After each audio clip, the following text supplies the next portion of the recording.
Bonjour, Madame, Monsieur. C'est avec un grand plaisir que j'assiste à cette conférence-là et j'aimerais bien remercier les organisateurs de cette conférence-là, surtout Jean-François Rattel. Voilà, je m'appelle Asset et je représente le gouvernement de la République tchétchène d'Ichkeri. Before I start, I would like to thank the organizers of this conference, especially Jean-François Rattel. It's a great pleasure for me to be here. I will share a small moment from my childhood. I remember the moment when I was a kid, when I was 6 years old. My father came home and with a shining smile said, "Finally, Kuzio, we won the war." I could not understand what he really meant because I was a child. But it was exactly on 12 May 1997 when the Russian President Yeltsin and the President of Chechen Republic of Ичкерия, Aslan Maskhadov, signed a peace treaty, and both sides, Russia and Chechnya, concluded that further on, the relations between Russia and Chechnya should be built in accordance with the norms and principles of the international law.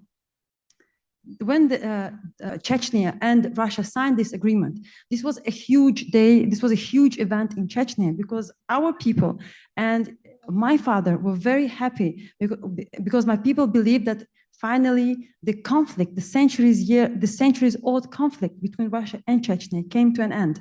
However, the joy of my father and the joy of the Chechen people did not last for a long time because Russia came back in 1999. So today I'm going to talk about the legitimate basis of the Chechen Republic of Ичкерия. I will dissolve the Russian myth about a rebel state and present the policy of the Chechen government in exile. Since the start of Russian imperial expansion in North Caucasus, the Russian narrative constantly relegates Chechens to the roles of rebels and Islamists fighting for Islam and for Muslim world against Russia. Yet history shows us that Chechens have been resisting Russian colonialism because of their desire to restore its own forms of national state and to emerge from subjection to the neo-colonial oppression of totalitarian Putin's regime.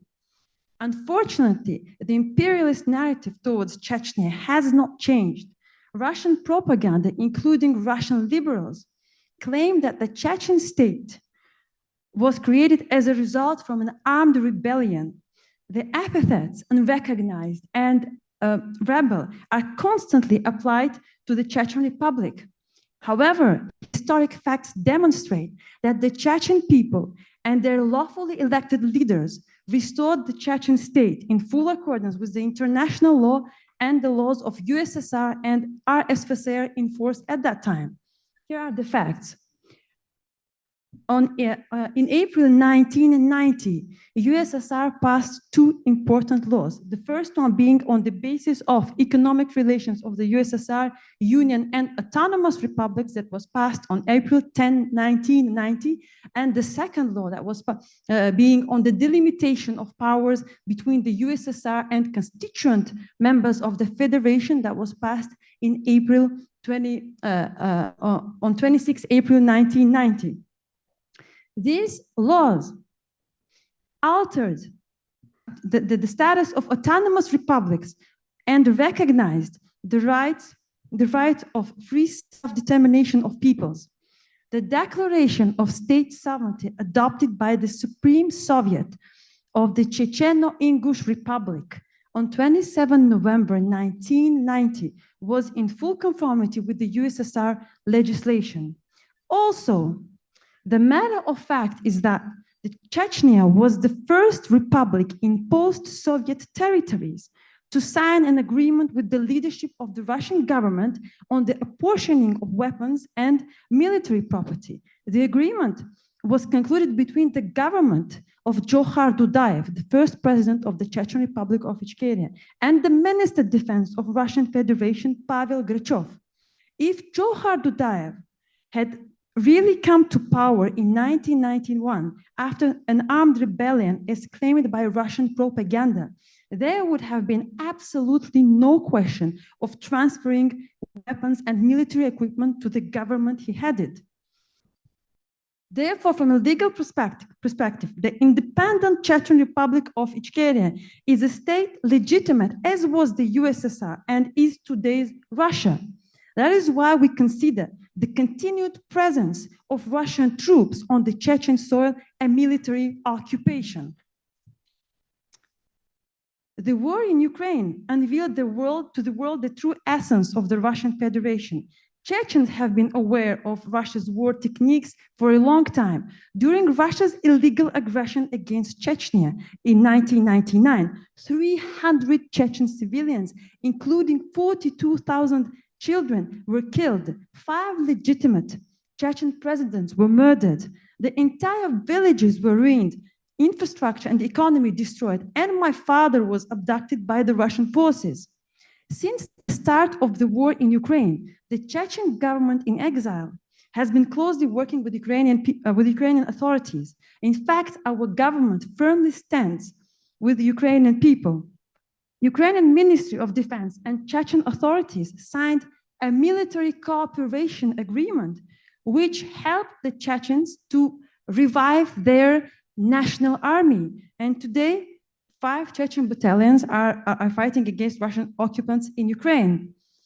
The Verkhovna Rada's official recognition of the occupation of the Chechen territory by Russian Federation in October 2022, marked a new chapter of cooperation between Chechnya and Ukraine. The friendly relations between Chechnya and Ukraine are strengthened by the opening of the General Representation of the Chechen Republic of Ичкерия in Kiev. And this is our main diplomatic office where the Prime Minister of the Chechen Republic of Ичкерия, Ahmed Zakayev, the Defense Minister of Chechen Republic of Ичкерия, and other representatives of the state work on a permanent basis. Also, Ukraine recognized the passports of Chechen Republic of Ичкерия, and now our citizens can move freely on the soil of Ukraine. The Chechen government in exile is looking forward into consolidating the peoples of the North Caucasus. It initiated a new plan to restore the union of peoples of the North Caucasus with the intention to help these peoples to obtain a recognition of the right to self-determination. In November 2023, the 3rd Congress of Peoples of North Caucasus will be held in European Parliament. Delegates from Chechen, Ingush, Dagestan, and other Caucasian peoples will be present at this Congress. This event will start the process of restoring the union of peoples of the North Caucasus. In the current context, the independent and unified North Caucasus and Russia's loss of the Black Sea can help the West to reestablish security in Eastern Europe. The Union of Peoples of Caucasus will become a valuable ally of the West, with human resources equal to 14.8 million people and with territory equal to 258 square kilometers. So the territory of the Union of Peoples of the North Caucasus will be actually bigger than the territory of today's United Kingdom. The Chechen government in exile is knocking on the doors of the entire international community and is seeking cooperation. We're here and we're open to cooperate in all possible terms. The world should not commit the mistakes of the past.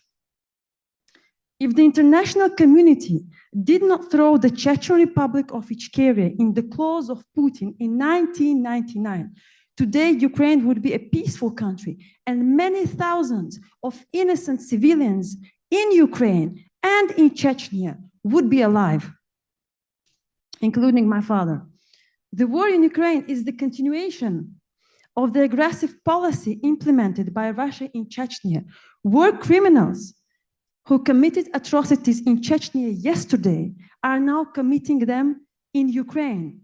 Russia needs to realize that the conflict between Chechnya and Russia will never be resolved unless Russia assumes the responsibility to adhere to the principles that are clearly stated in the peace treaty, which was signed by Yeltsin and Maskhadov in 1997.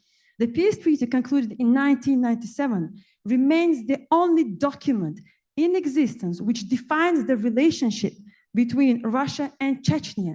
And this document, by the way, is published on the website of United Nations.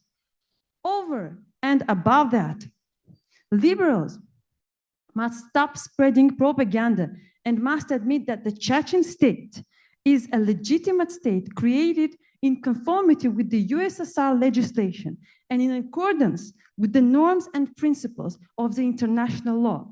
Russian liberals must understand that if they truly want to build a democratic state, they must abandon imperialist ambitions and the policy which implies democracy for white Russians and colonialism for non-Russians. As the Prime Minister of Chechen Republic of Ичкерия, Ahmed Zakayev, said, and I'm going to cite him here, the Russian Empire cannot exist in a regime of true democracy, no matter how much Russian liberals contrive in their desire to establish democracy in Russia and at the same time preserve the empire. This is impossible. There's always a need to sacrifice something, either the empire to establish democracy or democracy to preserve the empire. And I think this is very important. And here in the West, we should truly question the intentions of the liberals, of the Russian liberals, who here in the West claim that everything will be okay in Russia the moment Putin is removed from Kremlin, the moment there will be a regime change. The truth is that everything won't be okay unless Russia transforms into a true democracy, into a democratic state, which recognizes the right to self-determination of the peoples of North Caucasus and lets them go, lets them be free.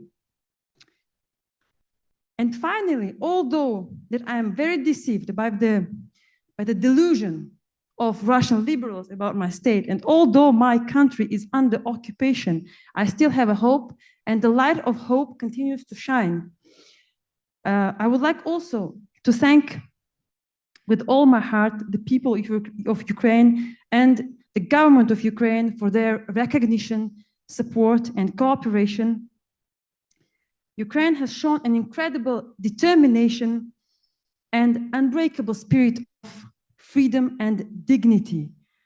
I encourage all our Western friends to follow her example, and I truly hope that our Western friends won't forget that to give up on Ukraine and on Chechnya, it also means to give up on a true spirit of democracy and on our own values. Thank you very much.